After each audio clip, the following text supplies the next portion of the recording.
I'll share. What I loved about, and it was very simple, but Dr. Gabor shared about just being present with the emotion in your body. And that was something that I found very helpful, because it's also something that, it allows us to really tune into how we're feeling and maybe what it might be connected to. So that was something that really resonated for me, as well as separating the emotions from behaviors, separating the feeling that we might be experiencing from an actual behavior. So when he was going through the questioning of how something felt for someone asking those questions, there might have been a word like frustration, but frustration isn't necessarily an emotion.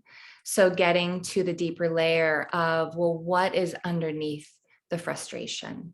So that was really powerful as well. Beautiful. Thank you. Thank you, Rebecca. Yes, very profound, very powerful inquiry.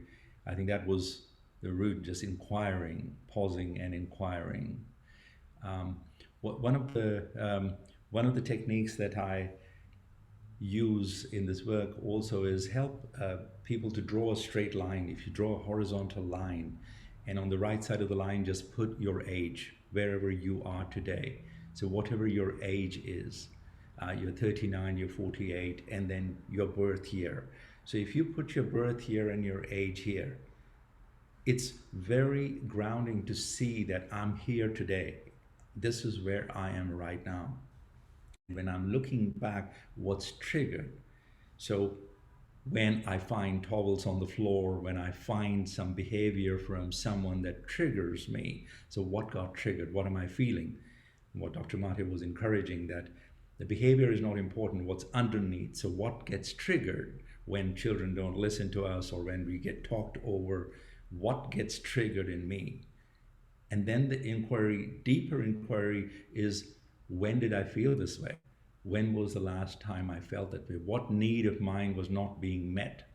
So those two questions help us go deeper. Then on this line, if you draw, so I'm here now, this is when I felt like this. Who made me feel like this? When did I feel like this, that I'm unwanted, or what I'm doing is unimportant? So where is this feeling originating from? So on this line, if you point that, then I was 7 year old. Today I am here. That separates the distance. So throughout our work today, and what I do is encourage everyone to separate the past from the present moment. That's the whole job of meditation, to pivot ourselves into this moment where life is happening. So this little exercise will help you, that I'm here now and this had happened then. The work has to be done, of course, but the reminder again and again, and the purpose of meditation, the art of meditation, is to coming back to this present moment. So experiment with that little technique of returning to the present moment.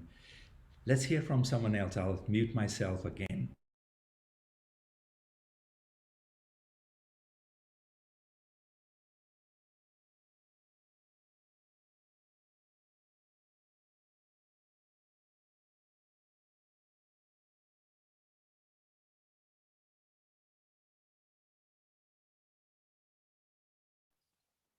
I'll I'll talk. Can you hear me?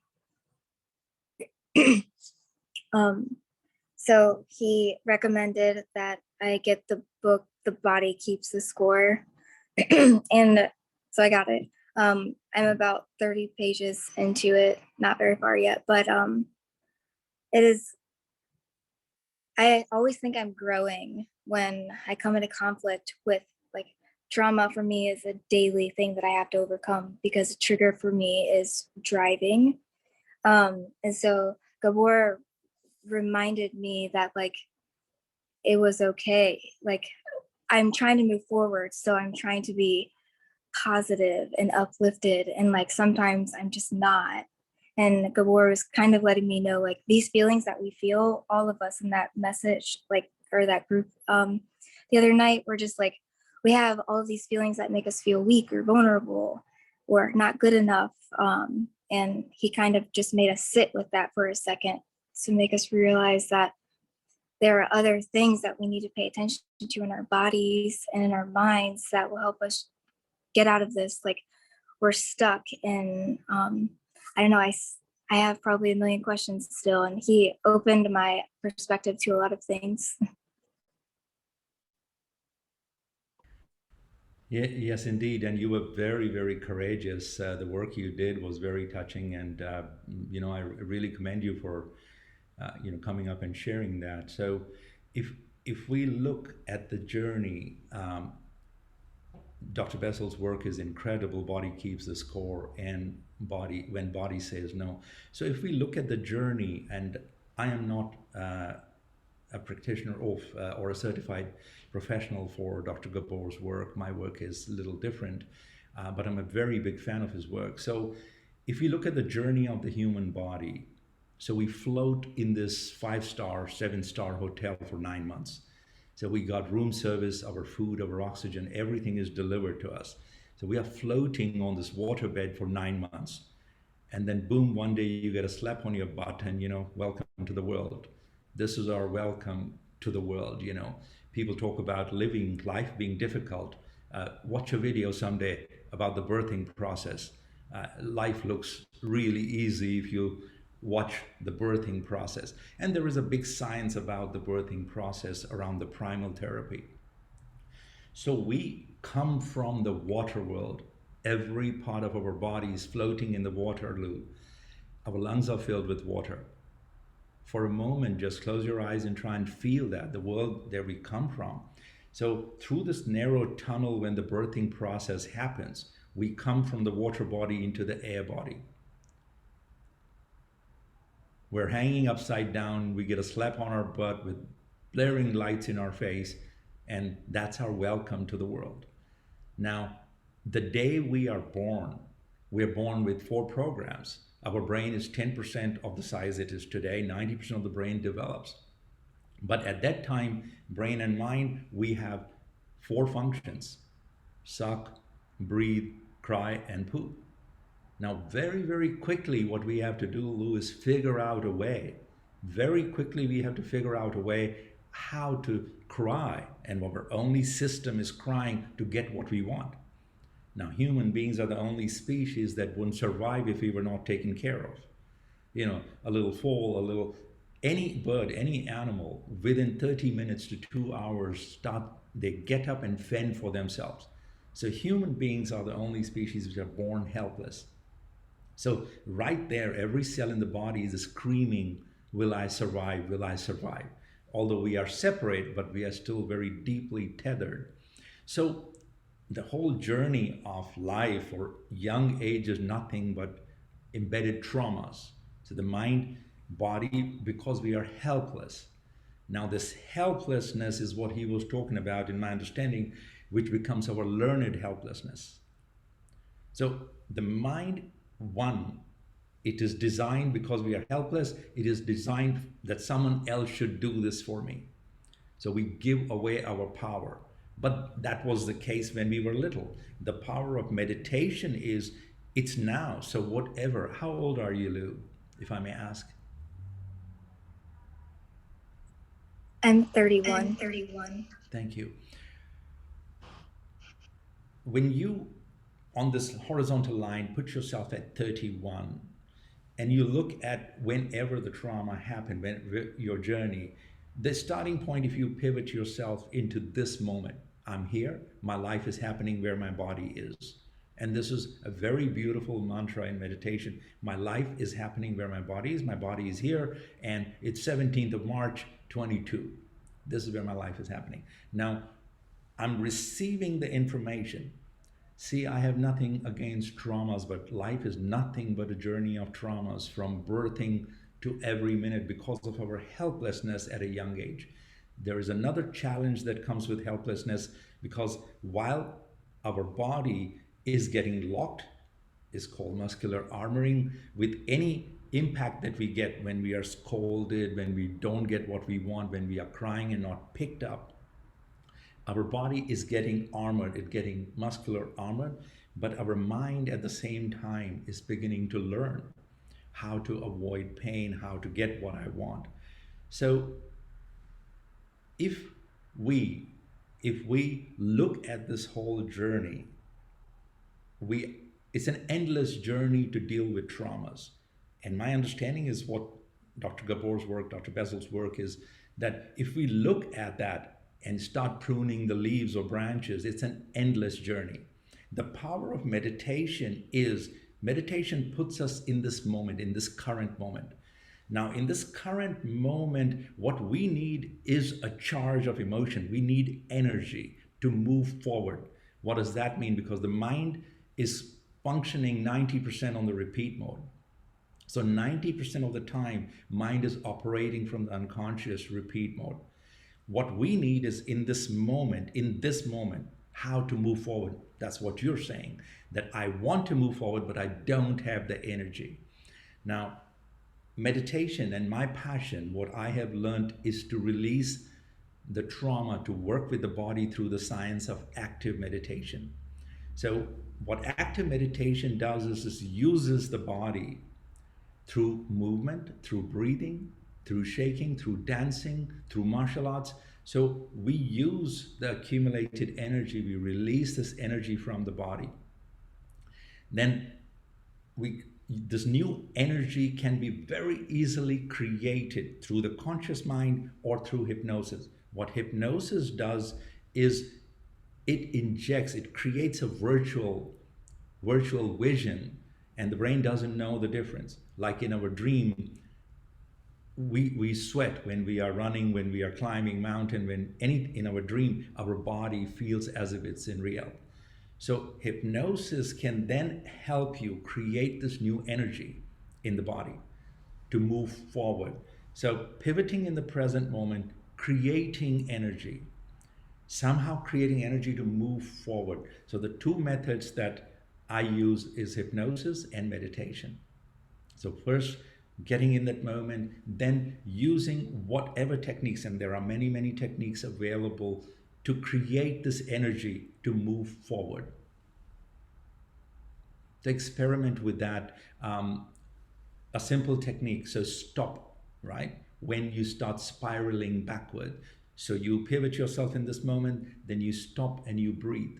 You take a deep breath, let your breath go to the part of the body that's feeling what you're feeling. It has to be acknowledged. So finding where in the body you are feeling that. So stop. I have a question. Yes, please. Yeah. I'll probably echo. Let me. I don't know if any of the participants in here feel this way as well, but like whenever I'm in meditation or whenever I'm trying to develop like that energy for calmness, sometimes I have issues. I'm feeling like anxious. I'm trying to focus on breathing right. And so meditation has always been really hard for me because I can never figure out like the breathing. And I know that like in Teach Nahan, he talks about like meditative walking and meditative breathing. And that's been like, I've been trying so hard. And for some reason, that part, like I said, I might not be the only one in this group, but when you're anxious, especially when I'm at work and I'm a nurse and I have so much going on, and I try to like work on that breathing thing, I almost get more anxious because I know that I'm not breathing right and it makes my heart feel weird. So yeah, some other people can relate, but what do you have to say about that? So this meditation that's forced from the top, meditation as a concept is 2,500 years old. Meditation came through Buddha, right? Now, we as human beings lived a different life then, and we live a very different life now. The center of the human consciousness existed at a different place in the body. We existed in our being close to our navel, our hara. Then in the Raj Yoga time, we moved to the heart center. Now we are here. We are doing everything. 60 to 80,000 thoughts per day. So the center of consciousness has moved here. Now, those ancient techniques of meditation, of sitting and breathing, don't work. The science of active meditation that I learned from Osho, are you familiar with Osho? Active meditations? So have a look. I'll put the link in the chat. So active meditation begin with relaxing the body. So they begin with dancing. There is a meditation where you dance. There is a meditation where you thought. There's a meditation where you breathe. There's a meditation around sound. So it's using movement. And you don't have, so your body knows how to breathe. So forget about trying to breathe. So if you are a runner, if you're a yogi, if you're a dancer, use whatever you can to move the energy in the body. So my understanding is body gets blocked when the energy doesn't know where to go. So active meditations help to move the energy in the body. Now forget the word meditation also. Use what works for you. As I said, running, jogging, punching, yoga, whatever, bicycling. Relax the body. As the body relaxes, the mind will relax. And that's when you can add a few minutes of breathing practice. But you're very right. When you have anxiety, at that time, breathing is very difficult. At that time, the technique that Dr. Gabor used was connecting with where the feeling is in the body. Simply touching that part of the body. You can use Dr. Peter Levine's techniques, Dr. Bezel's technique, any of the technique to use your hands. You can squeeze that feeling, you can touch that feeling, be with that feeling. So try that. So take this burden and pressure off of meditation. Meditation is a quality that comes from within. It's not a quality that you can put from the top. So try that, yeah?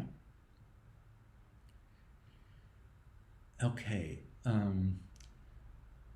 I'll mute myself if somebody wants to add anything to that or any other questions.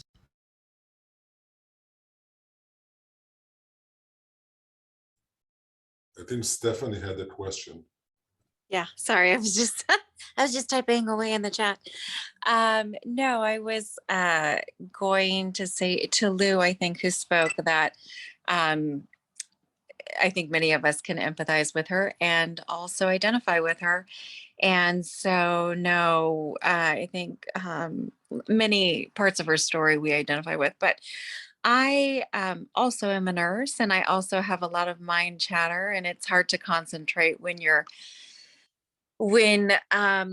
you are trying to, meditate or relax or what have you, and all the modalities that are out there. And I know over time it's taken me a long time.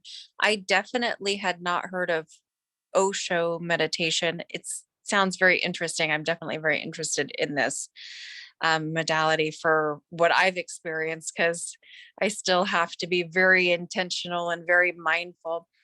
And I think it goes back to Dr. Gabor Mate and really recognizing in your body where your source of emotion comes from. And it's interesting because I find myself very easily able to help others identify that, but not necessarily myself. I'm not good at being intentional with myself and really kind of holding myself accountable for my own trauma and where my emotions come from. But when I saw Dr. Gabor Mate working with the other participants like Lou and Sophia and Gemma, it was kind of amazing to see them in those moments and how they were really in that moment and reacting. And for me, that was kind of an aha moment for me, just to see that all play out in real time. So I wanted to share that. And that's basically all I have to share for now. Thank you. Thank you, Stephanie. Yes, indeed. Isn't it true for all of us? Yeah, thank you. When the love affair with meditation, what I see around the world, is really, really very short because people really don't take time to understand what it means. So meditation has become a big who for a lot of people. It is to be done. There's nothing to be done in meditation. Meditation is our nature. I encourage anyone who's new or finding difficulty with meditation to begin with the fact that you are in meditation. Now, what does meditation simply mean? Is a quality of attention I'm paying to the present moment. And as far as I'm concerned, that's the definition of love as well. Love and meditation are the two doorways. So it's the quality of attention I'm paying to the present moment. So begin with that I'm present to this moment. Begin with that. Now, in this present moment, what is available? We're talking about stillness and silence. We're talking about awareness, relaxation. Begin with that I am in that space, because that truly is our nature. The learned restlessness, Stephanie, is in the mind and in the body. A mind that is afraid to go to school, a little kid who's afraid to go to school gets a stomachache in the morning. The whole trauma science is when body gets traumatized, it gets locked in the mind gets traumatized, shows up in the body. So the unconscious mind and body become one. That's habit. That's the whole curse, where the body becomes the room service agent for the mind. So the unconscious mind is running. Unconscious mind is our driver for 90% of the time. So whatever the unconscious mind is saying, from eating to sleeping to our behavior to triggers, body is following that. Now, body has much more power. Body has much more power. Body just needs to free itself, untether itself, detach itself from the unconscious mind. So how do we do that? In any present moment, our senses, the five senses, we begin with that. If you use your senses to allow your body to become present to this moment, you instantly disconnect from the past, because you cannot eat the cheese from yesterday. You cannot taste, you cannot, smell. All the senses are in the present moment. So experiment with senses. Forget the breath, experiment it with senses. Just touching yourself, just feeling yourself. So use your senses to pivot yourself in this moment. Begin from there. Begin from there. So what we are doing is giving the power back to the body, letting the body become separate from the unconscious mind. If body can do that, that's why I keep encouraging active meditation. So go punch a bag, move, yoga, dance, anything. Incredible how many people I have worked with through dance therapy. Body has immense power. If the body in this moment chooses to go this way, it immediately forms a new synaptic connection in the brain. The brain changes, it's the only way to change the mind. And body has a direct connection. What body feels, if we send that signal through dancing, through laughter. So these meditations that I'm talking about have tremendous power. They have beautiful music. They immediately start releasing the endorphins, the dopamine. Music really connects us deeply. The brain begins to release the reward chemicals.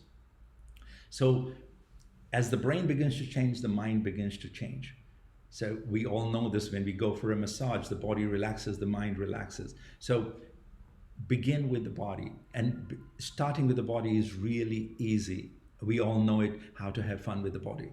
I'm not going to go there because that will get a little crazy. Body has immense power. Okay, so don't make meditation very serious. It is not. It's not. I have a question. Another one, if no one else does. On days that I was just talking about, or like when I'm struggling, thinking about like my past, and like, I don't know, I feel like today I had a weird day. It was absolutely so beautiful outside, and I live in Columbus, Ohio, so it was warm. Oh my gosh, so beautiful. But I found myself like I didn't experience the day. I spent like 90% of the day until now, like in my head. And the thing I've been trying to work on is like I do, yoga. I can't run because I've had a lot of surgeries on my legs, but I can ride a bike. And so like I ride my bike when I can, but I still in the midst of that find myself like spiraling, like you said. And again, I know I'm not the only one who has these issues. There's so much going on in the world today that I know I'm not alone. And like what is your advice? Like I know I can help my body, but I feel like I'm trying to do that already. What's your advice on like coming to one with your mind so that way we can tell ourselves no? Because I can say no to myself or stop, but over time it just becomes noise, and I forget. So, Lou, you had lunch this afternoon, or maybe you had already your dinner. Um, your stomach is doing its job.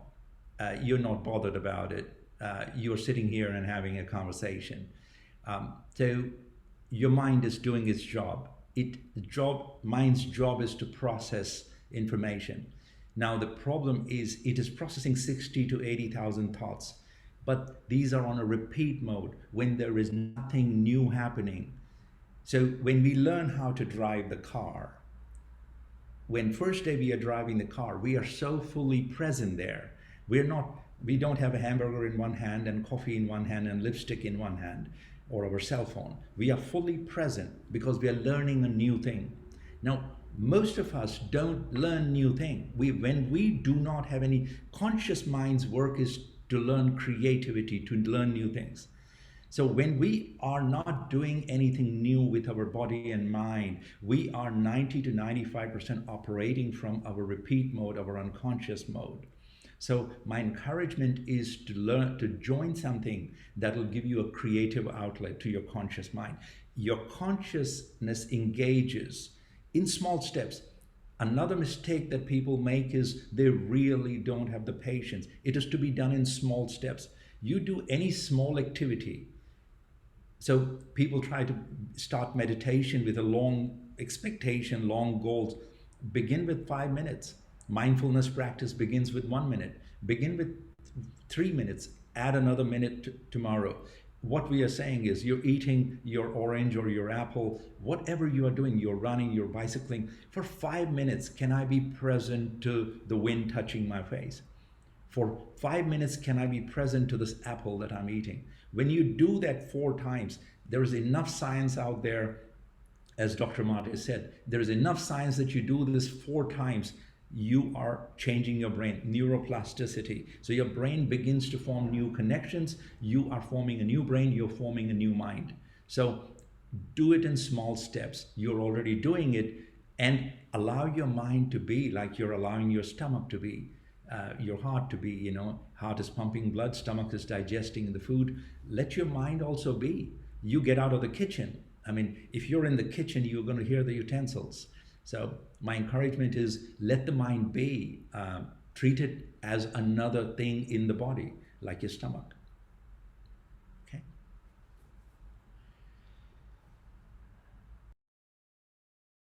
I wanted to provide maybe a little bit of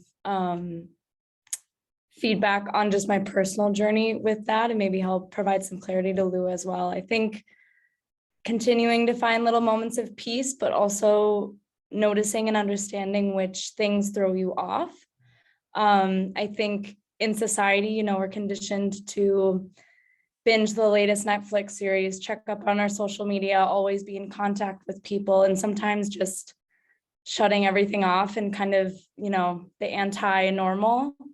And when you start to feel that peace, you are like, oh my gosh, I can't get enough of this. And it sounds like you have a pretty, stressful work environment and everything too. You probably can't get away from that too much, but as much as you can, just sort of be in your own space.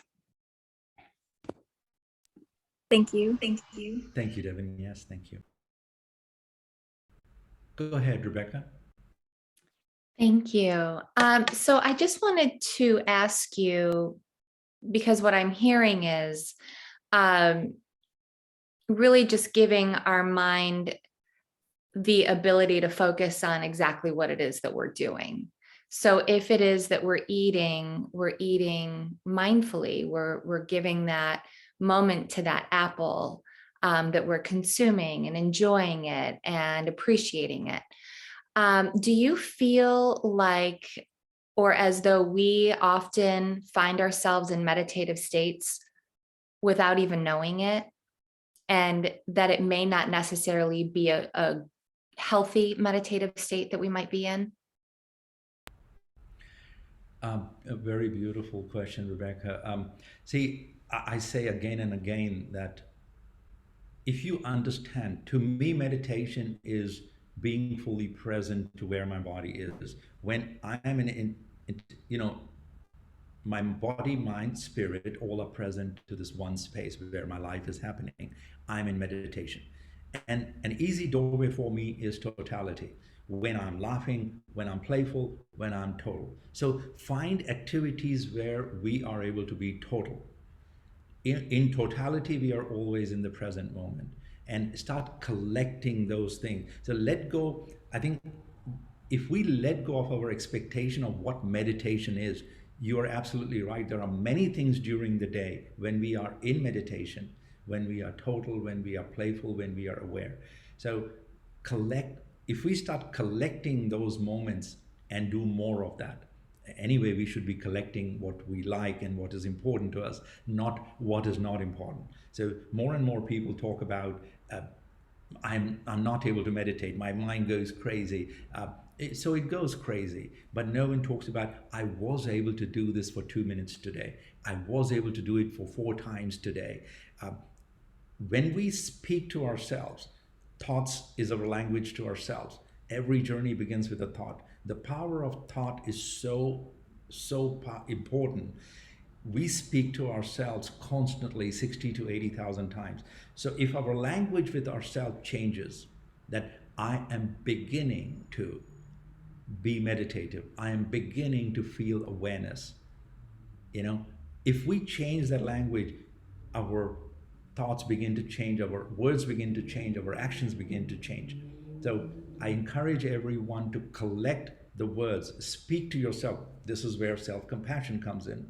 Self-love and self-compassion, two different things. So we start treating ourselves as our best friend, or as we will treat our child. So when we start speaking to ourselves with that love, with that care, this is difficult, but I'm doing it.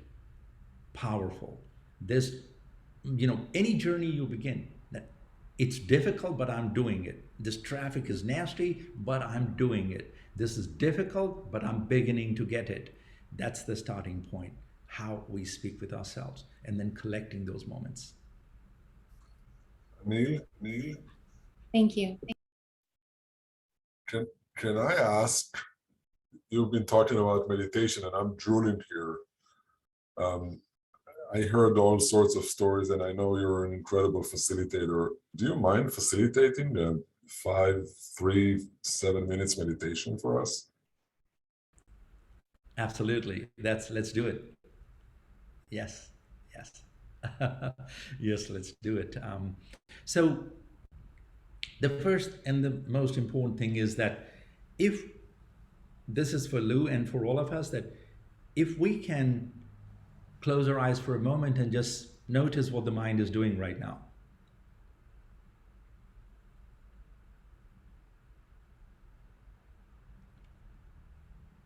Just noticing whatever the mind is doing.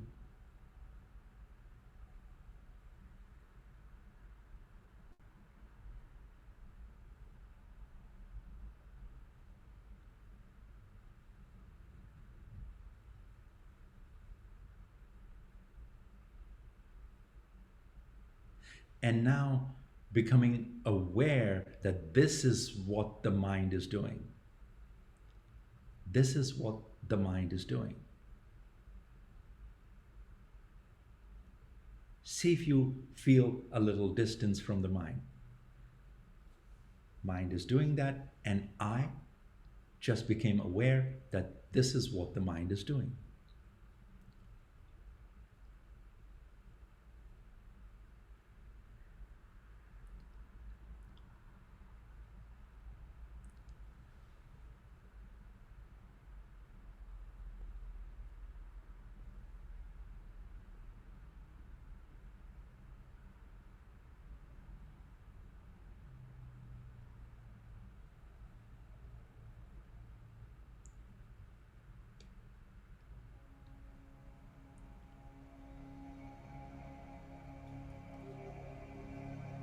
The sound is traveling to you.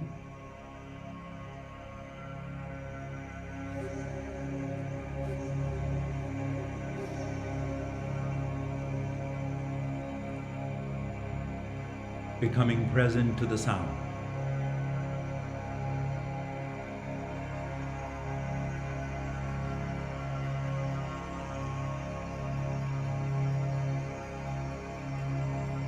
Sound is traveling to you.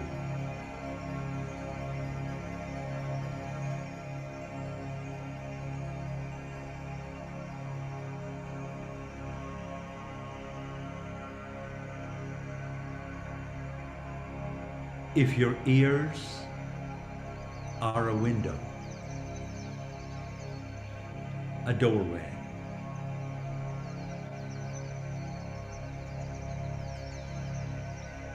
who is listening to the sound?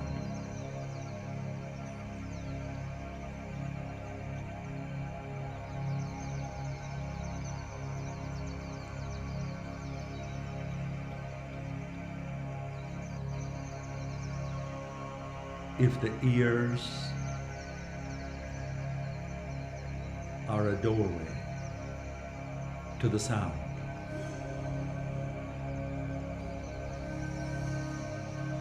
who is listening to the sound?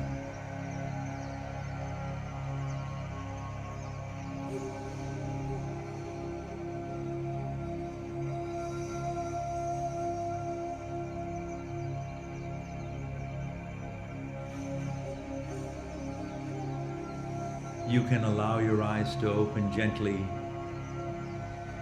and bring your gaze to all the friends present in the room.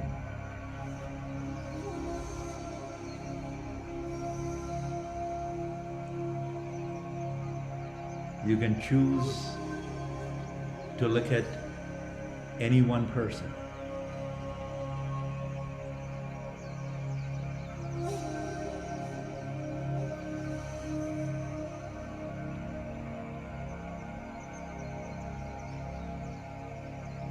Your eyes are looking.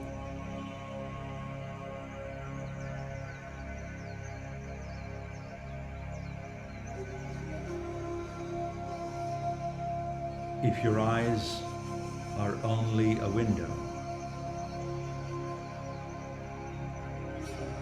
who is looking?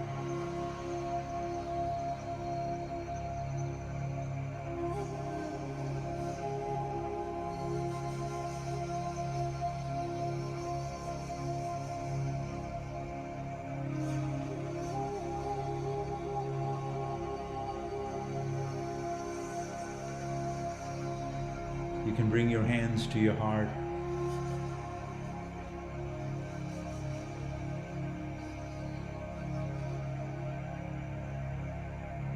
Feeling the slight touch and pressure on your chest, on your skin.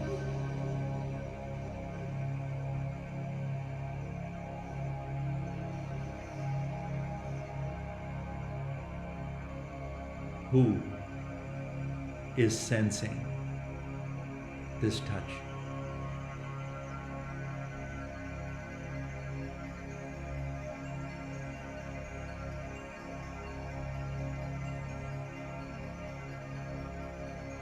Gently allow your eyes to close.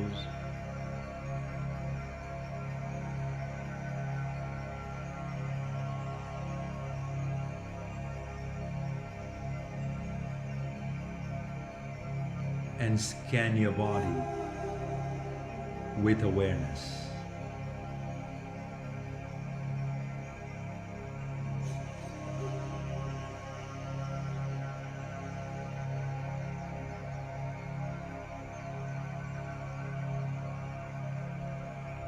The body is there.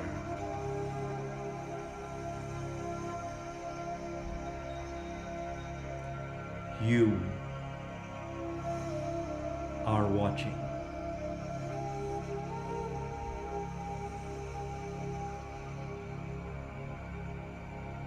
Watching your body rest.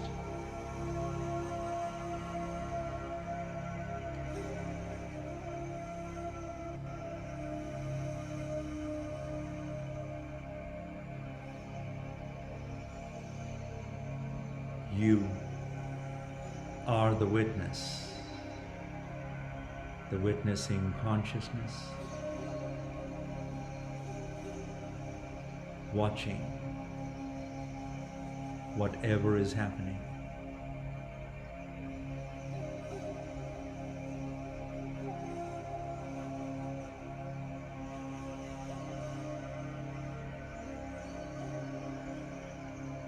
Body is there.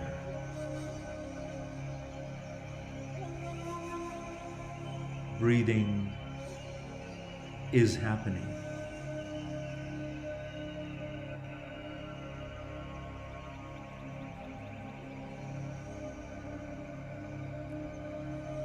You are watching.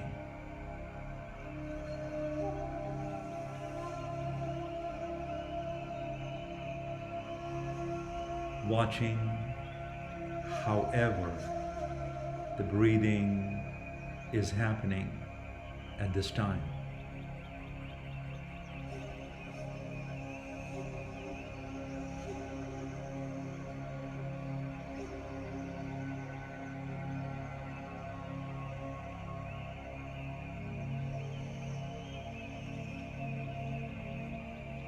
The mind is there.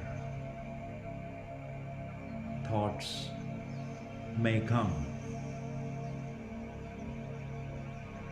You are not bothering. You are watching.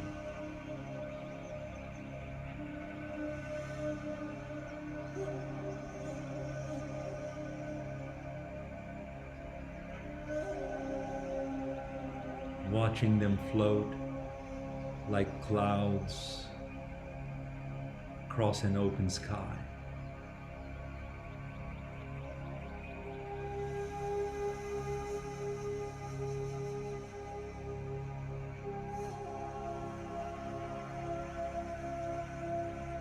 Watching is so natural, so easy.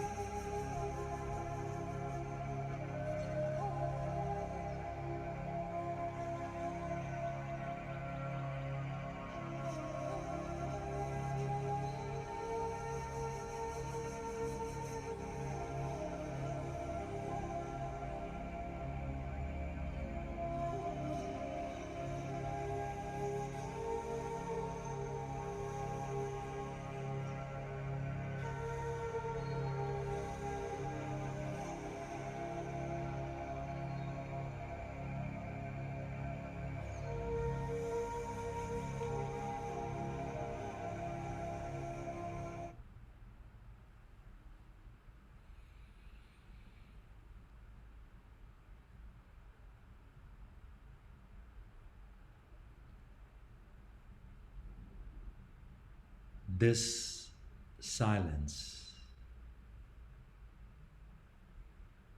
this stillness is your home. This is your space. You can come back to this space anytime you wish to. This is your home.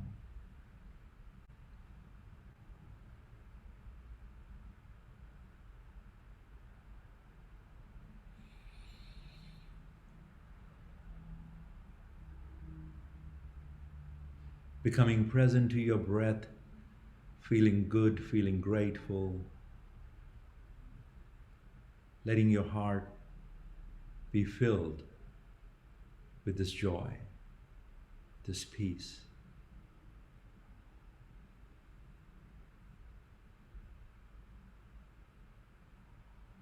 Letting this feeling dance behind your lips and your eyes.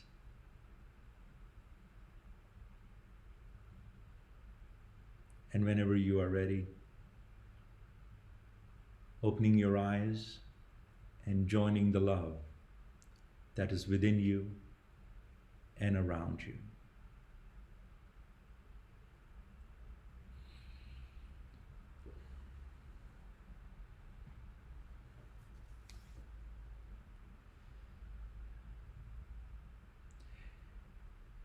Well, I know we have a very short window, but I'm very open to taking one last, and if anything anyone wants to share. Um, Amira, I hope you enjoyed that little taste of. Anil, that was absolutely incredible. Thank you so much for taking us on that journey and giving us a little taste of, of all the things that we were so excited for at the beginning of this call. I know that all of you here are from Guidely community, and I would love to see all of you in the Compassionate Inquiry integration thread. It's really cool for me to be able to put real live faces to these usernames. So if you go in there and let me know that you were here, just so I can start to get to know you guys a little bit better and really support you on your journey. I'll post some of Anil's content that he shared with us at Guidely in that thread, so you can journey further with him. And yeah, thank you all so much for being here. Anil, thank you so much for. And Anil, I think, offered one last question, and I want to remind everybody about Rebecca's next integration session. So maybe one last question, and then we'll make a reminder for the next one. Mm-hmm.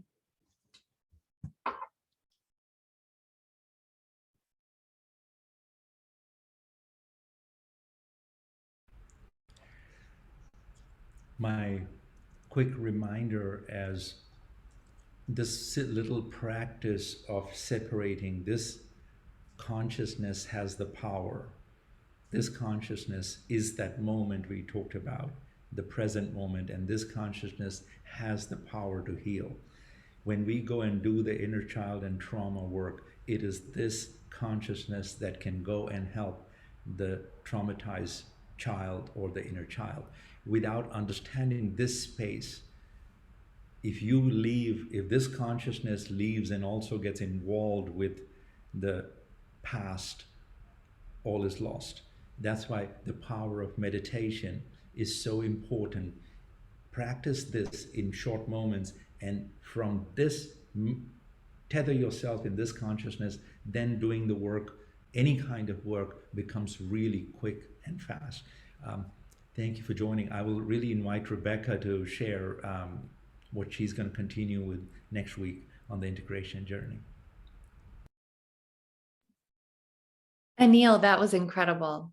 I'm going to request, if there is a 5-minute meditation that you have that you can offer us to connect with that energy again and that consciousness, that would be just amazing. I know we can listen to it on the replay also, but that was really amazing. Thank you for that. So yes, just very, very quickly, I bridge the gap between psychology and spirituality. And a lot of my work resides within the triggers and the trauma and what Gabor referred to as generational trauma. I work in the ancestral realm. So the things that have genetically and energetically been passed down to us that we have adopted unconsciously without realizing it, but we're living that trauma without the awareness, and we feel it in our body. So I work with where things live in the body, how to release that energy, and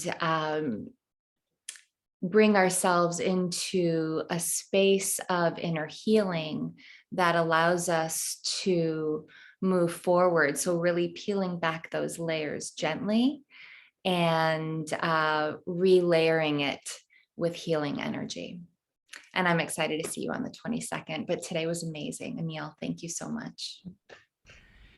Wonderful, thank you. And just look up the Osho Active Meditations. Is a simple app. There are 18 of them, very beautiful, simple music. Play with them. I think you will enjoy them. Really beautiful and powerful way. So thank you, everyone. Really appreciate it. Amir, Shannon, Hannah, Devin, thank you so much. Thank you. Great. Thank you. Thank you. Thank you. Good night, Thank you, everybody. everyone. Bye, everybody. Thank you. Bye. Bye.